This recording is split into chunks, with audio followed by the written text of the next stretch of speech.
Hi, True Crime Grapevine fans. It's me, Patti Lee. Okay, so we're up to our second case load here on week 23. I popped a new cooler. We're drinking coolers because it's still hot here, even though neighbor John and Heather have provided us with some wonderful air conditioning units. Thank you. It takes a community. All right, so case 2 is an update on the Christina Powell case. So we have two actually updates on missing people.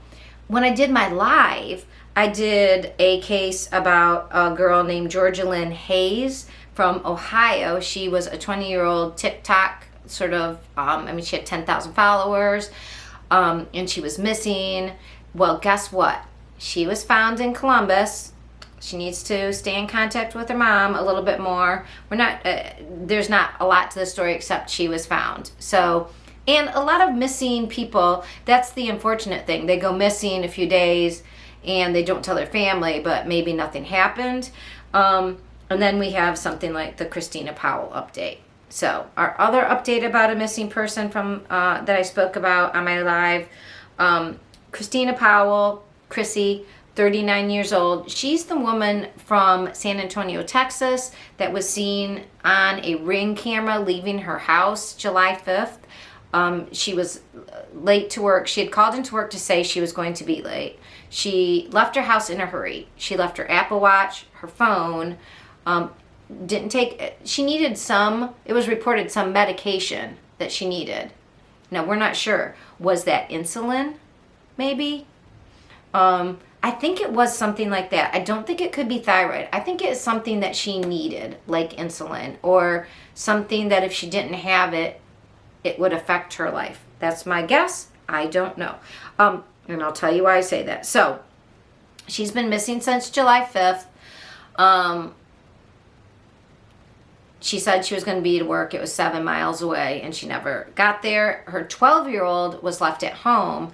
Now, Chrissy has a 3-year-old with an ex, and it is not clear if the 3-year-old was at home with the 12-year-old or if the 3-year-old was with their father.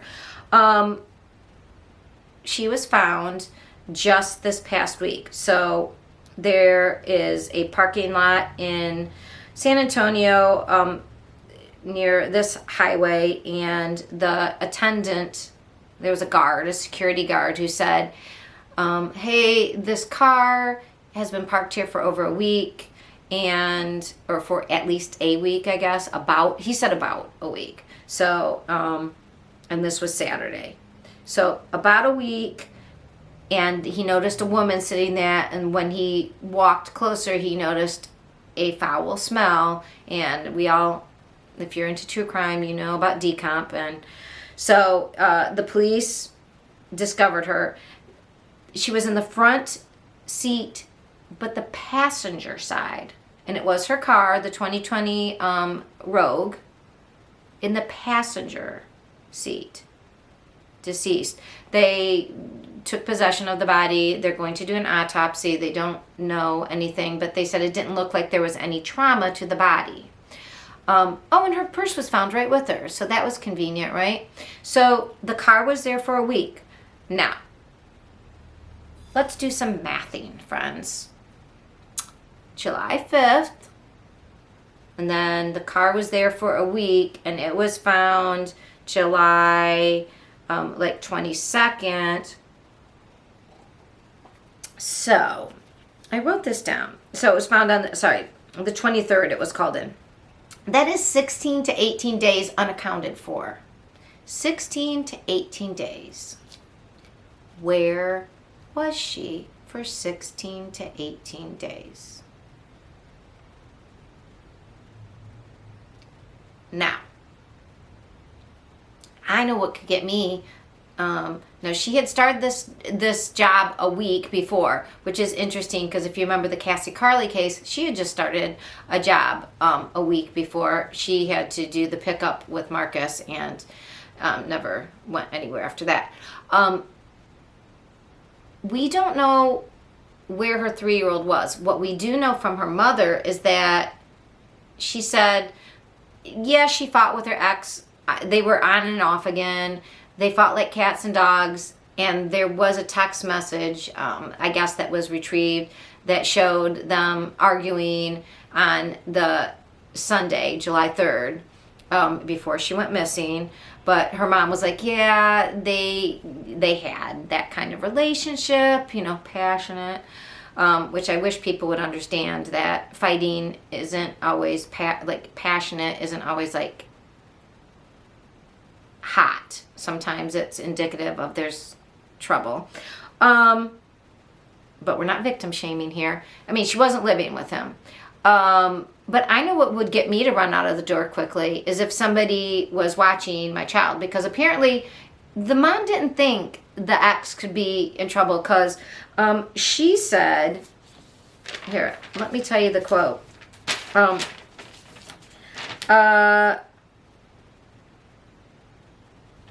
that's not there. She said that, I'm trying to find the quote, that it wasn't unusual for the couple to fight, and she didn't think he could have done it. Oh, he works from his home and he stays to himself.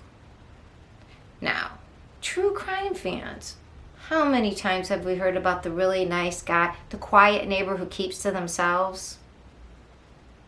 I don't know, but if he's works from home, do you think maybe when she started this new job, maybe he was watching the 3-year-old?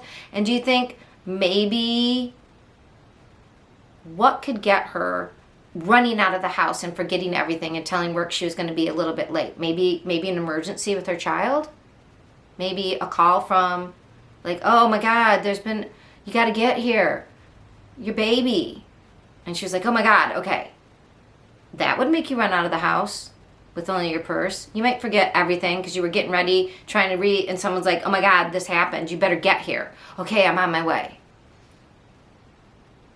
That is my theory. That is allegedly. That is just my speculation.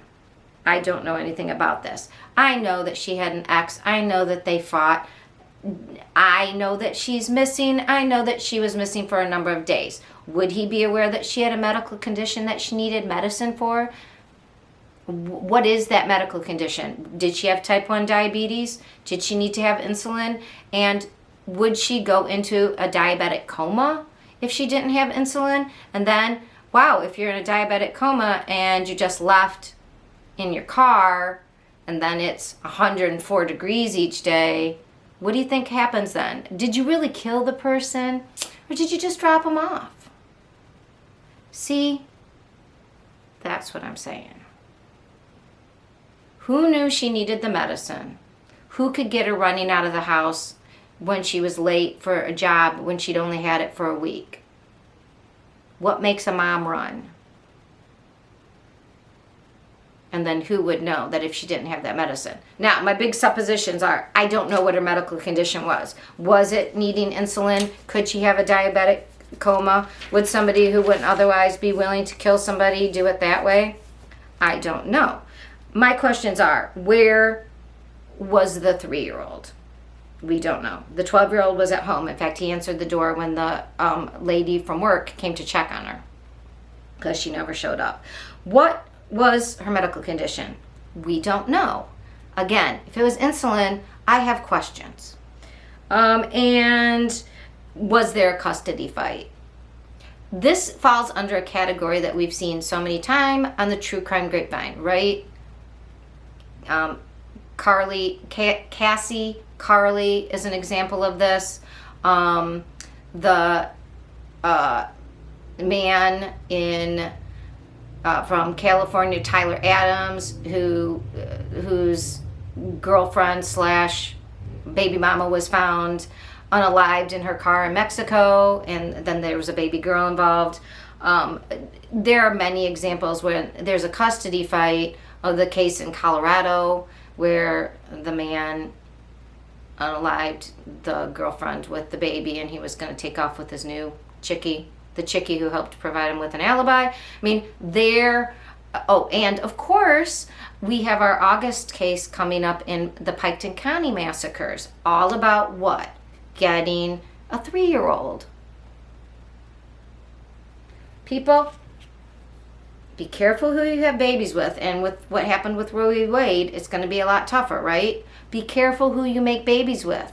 And if you have problems with that person, only exchange children in public venues. Don't be tricked to coming to the house. Take a witness / buddy with you whenever you're around that other person. Everybody thinks they can handle the crazy ex.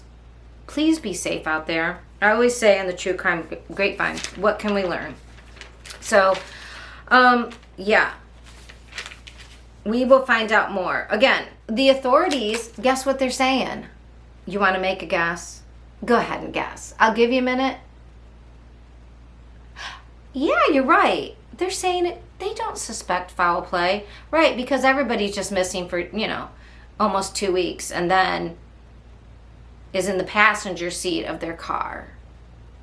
Right.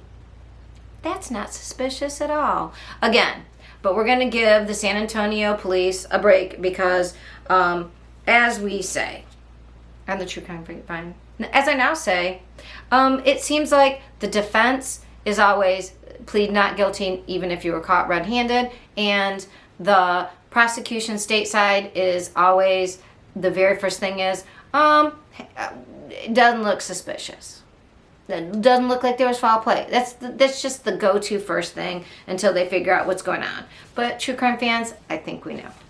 So, hey, after that first long case of all those ones, this was a short one. So we'll hear more, I am sure, about Chrissy Powell and what happened. We really want to know about her medical condition, the 3-year-old. Oh, and was she wearing the same clothes? Was she wearing the same clothes when she was found in the car as when they left? Because they made a big deal about what she was wearing in that Ring camera. These are things we want to know. All right. Bye.